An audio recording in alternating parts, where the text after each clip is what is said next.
Welcome to నేత్రాస్ lens. ఏంటి ప్రపంచం మొత్తం ఏకమై వచ్చినా ఇజ్రాయెల్ను ఓడించలేరా? కాస్త ఎక్కువ చేసి చెప్పినట్లేదు. లేదు, ఇప్పుడు చెప్పిన దాంట్లో ప్రతి అక్షరం నిజం. శాంపుల్గా కొన్ని పేర్లు చెప్తా, మీరే ఆశ్చర్యపోతారు. ఏంటి ఈ ప్రపంచం మొత్తం వాళ్ళ చేతుల్లో ఉందా అని.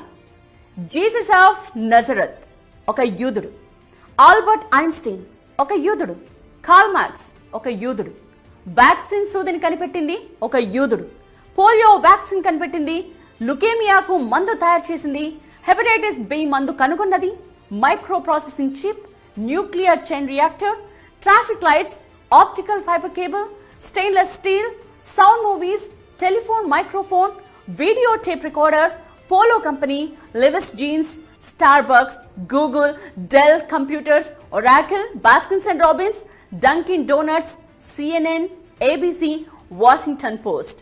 వీటన్నిటి వెనుక ఉన్నది యూదులు. లిస్టులా చెప్పుకుంటూ పోతే కనీసం గంట 2 గంటలు పడుతుంది. మీరు ఏ రంగమైనా తీసుకోండి, యూదులు లేకపోతే అడగండి.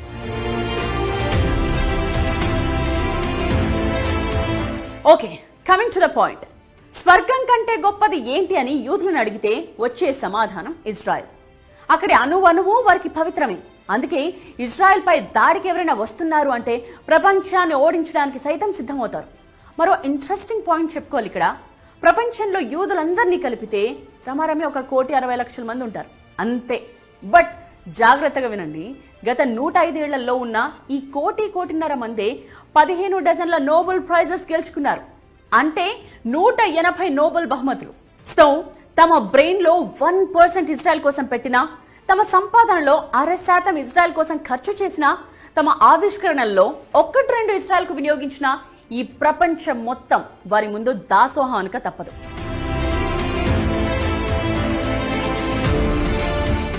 అసలు చుట్టూ 6 శత్రు దేశాలను పెట్టుకుని తొడగొట్టి నిలబడుతోందంటేనే యూ కెన్ ఇమాజిన్ ఇజ్రాయెల్ ఎంత పవర్ఫుల్లో అని. యూదులకు ఇంత బ్రెయిన్ పవరా? ఇజ్రాయెల్ అంటే అంత కస వాళ్ళకి? No doubt. శతాబ్దాలుగా వాళ్ళు పడ్డ కష్టం అలాంటిది. 100 ఏళ్లుగా ఎంతమంది ఎన్నిసార్లు దండయాత్రలు చేసి ఊచకోత కోశారు. బాబిలోనియన్లు యూదులను బానిసలుగా మార్చుకున్నారు.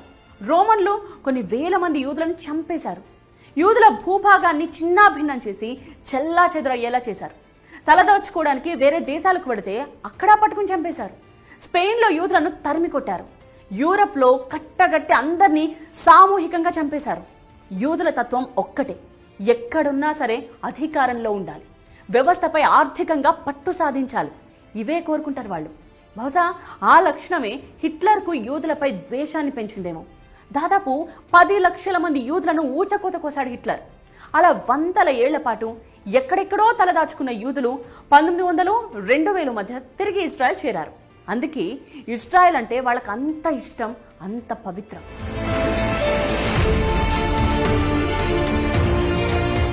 సరే, ఇంతకీ ఇరాన్తో గొడవ ఏంటి?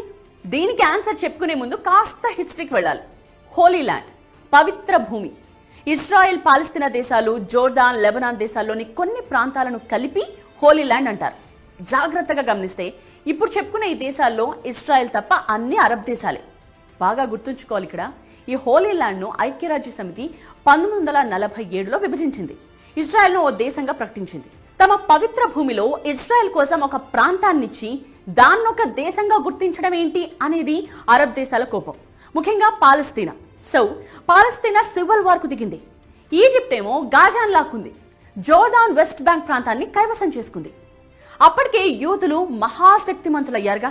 1967లో జస్ట్ 6 రోజుల యుద్ధం చేసింది ఇజ్రాయెల్. అంతే, ఈజిప్ట్ నుండి గాజాను, జోర్దాన్ నుండి వెస్ట్ బ్యాంక్ ను వెనక్కి తెచ్చుకుంది. బట్ గాజా నుండి ఇజ్రాయెల్ కు నిత్యం దాడి ఎదురవుతూనే ఉంది. కారణం గాజాను హమాస్ పరిపాలించడం. ఆ హమాస్ కు ఇజ్రాయెల్ ఎదిరించేంత ధైర్యం, సాహసం ఎక్కడదంటే పాలస్తీనా, Iran and other Arab countries. Hamas కు ఇరాన్ పరోక్షంగా ఆయుధాలు సప్లై చేసింది, కావాల్సిన ధన సహాయం కూడా చేస్తూ వచ్చింది.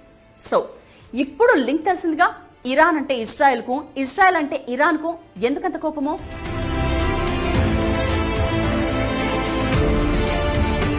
మరి ఇజ్రాయెల్ గురించి ప్రపంచం మొత్తానికి తెలుసుగా. పోయి ఇజ్రాయెల్తో ఎందుకు పెట్టుకుంటోంది ఇరాన్? కొన్నేళ్లుగా ఇజ్రాయెల్ ఓడించేందుకు ఇరాన్ చేయని ప్రయత్నమే లేదు. అణుబాంబ్ కోసం ఎంతలా శ్రమిస్తోందో. ఇజ్రాయెల్ పై వేస్తుందో లేదో తెలియదు కానీ ఏం చేసైనా సరే అణుబాంబులు తయారు చేసుకోవాలనే లక్ష్యంతో ఉంది. ఇజ్రాయెల్ పై ఎప్పటికైనా పై చేయి సాధించాలనే తపన దాంది. కానీ ఇజ్రాయెల్ ముందుకు పోనిస్తేగా ఇరాన్ను ఎప్పటికప్పుడు ఇరాన్ న్యూక్లియర్ ప్లాంట్స్ ను నాశనం చేస్తూనే వస్తోంది ఇజ్రాయెల్.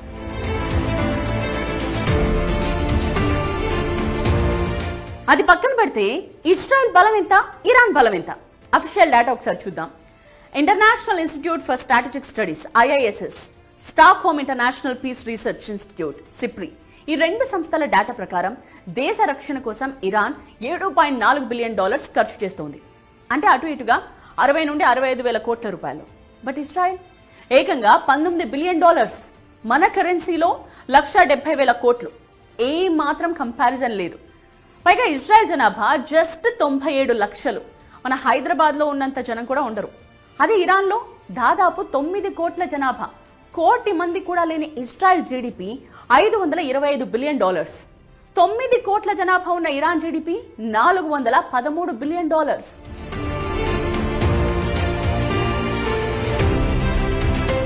సరే, ఈ రెండు దేశాల సైనిక శక్తి ఎంత అది కూడా చూద్దాం.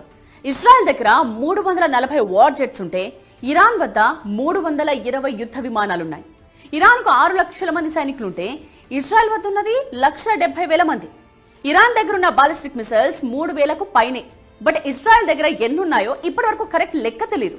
బట్ ఒక్కటి మాత్రం చెప్పగలం, ఇజ్రాయెల్ కున్న బలం దాని ఎయిర్ ఫోర్స్. ఇరాన్ లో కీలక లక్ష్యాలపై దాడి చేసే సత్తా ఉంది దానికి.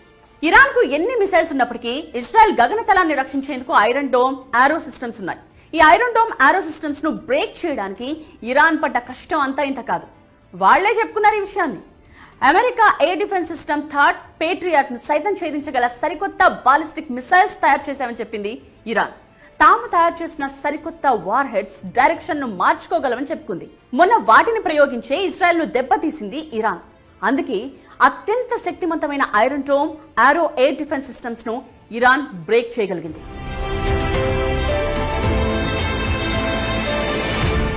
ఈ రెండు దేశాల మధ్య ముఖ్యంగా చెప్పుకోవాల్సింది సైబర్ వార్. ఇది ఏ స్థాయిలో జరుగుతోందంటే కనీసం ఊహించలేరు కూడా. 2023లో జస్ట్ 83 రోజుల్లోనే ఇరాన్ పై 3,380 సైబర్ దాడులు చేసింది ఇజ్రాయెల్. ఇరాన్ లోని పెట్రోల్ స్టేషన్స్ ను సైతం గందరగోళంలో పడేసింది. సరిగ్గా ఆ సమయంలోనే ఎందుకన్ని సైబర్ అటాక్స్ అంటే ఇరాన్ లో అప్పుడు పార్లమెంట్ ఎన్నికలు జరుగుతున్నాయి కాబట్టి. అంటే రోజుకు 40 సైబర్ దాడులు, గంటకు దాదాపు 2 సైబర్ అటాక్స్ ఉక్కిరిబిక్కిరి చేసింది ఇరాన్ ను.